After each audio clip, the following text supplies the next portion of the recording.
रात 1 बज के यहाँ पे बैठेगा। मेरा जामा जी है। दामाद था आपका, और वो बच्ची छोटी? हाँ, बच्चा लड़की है, लड़की।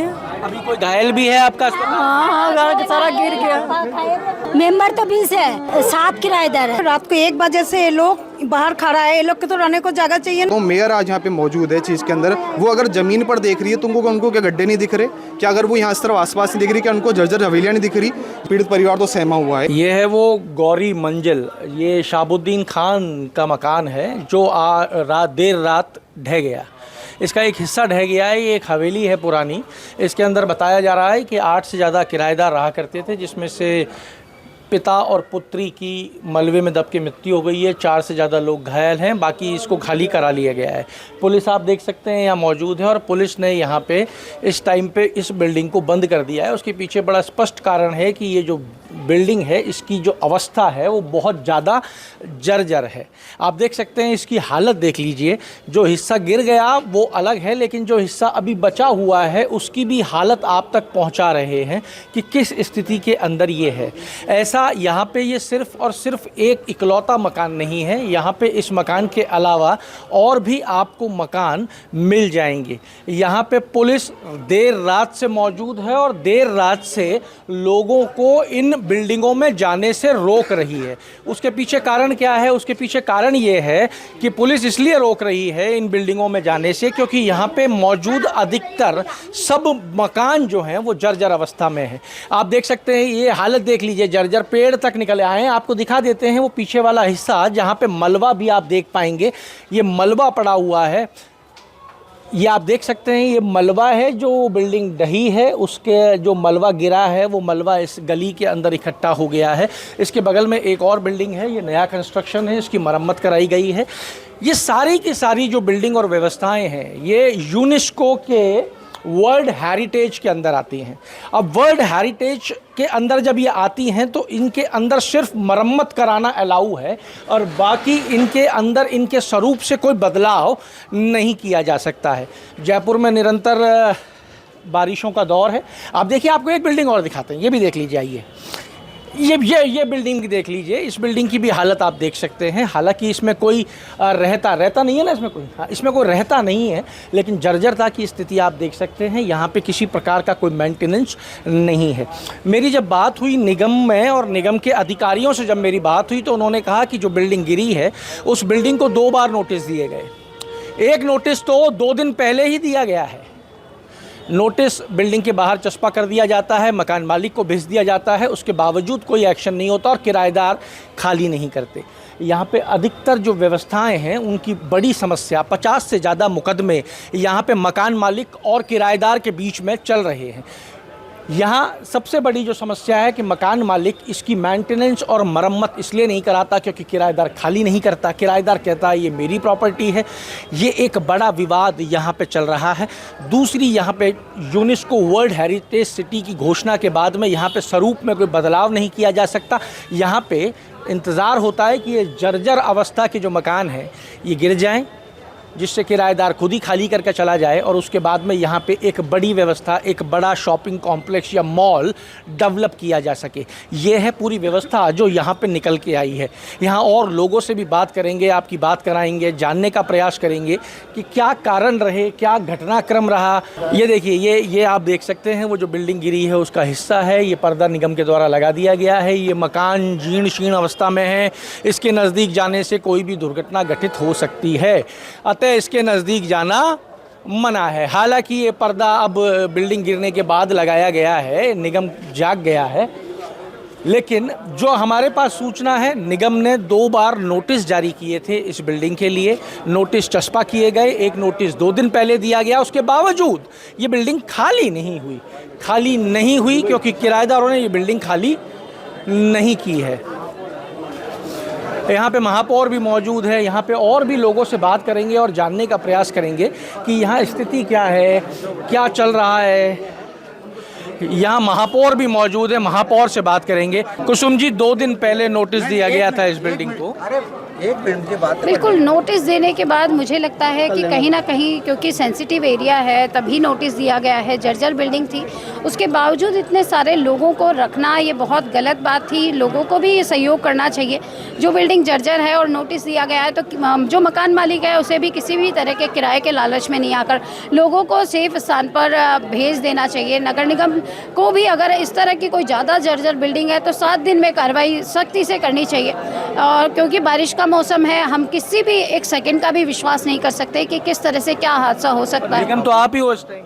बिल्कुल, मैं तो अधिकारियों से सबसे यही कह रही हूँ कि अगर आप लोगों ने अपने काम को जिम्मेदारी से नहीं किया गया, नहीं करते हैं, तो आप पे भी सख्त कार्रवाई की जाएगी। और जिस मकान मालिक को नोटिस दिया गया था, अगर उसको नोटिस मिलने के बाद, यहाँ की एक मेन समस्या निकल के आई है, वो ये कि मकान मालिक इसलिए मेंटेनेंस नहीं कराता है क्योंकि किराएदार खाली नहीं करता है। 50 से ज़्यादा मुकदमे कोर्ट के अंदर पेंडिंग है अभी।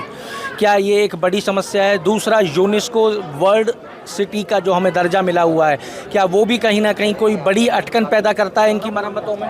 देखिए, क्योंकि सारी कानूनी जो चीज़ें हैं उनको ध्यान में रखकर काम करना होता है। बहुत सारे मकानों पे 2-4 भाइयों की लड़ाई की वजह से स्टे भी होता है। नगर निगम खुलकर कार्रवाई नहीं कर पाता क्योंकि स्टे के चलते। मैं माननीय न्यायालय से भी यही रिक्वेस्ट करना चाहूँगी कि आप इस तरह की जो भी बिल्डिंग है उन पर थोड़ा सा रुख थोड़ा अपना सख्त अपनाएं और माननीय न्यायालय भी हमें ये परमिशन दे कि इन्हें ध्वस्त किया जा सके या इन लोगों को और कहीं शिफ्ट किया जा सके। कितनी बिल्डिंग आपने अब तक चिन्हित कर ली हैं इस इलाके में? कितनी बिल्डिंग जर्जर है? देखिए, इस जो ये छोटा सा क्षेत्र है इसमें लगभग 10 बिल्डिंग है जो गिराऊ अवस्था में है।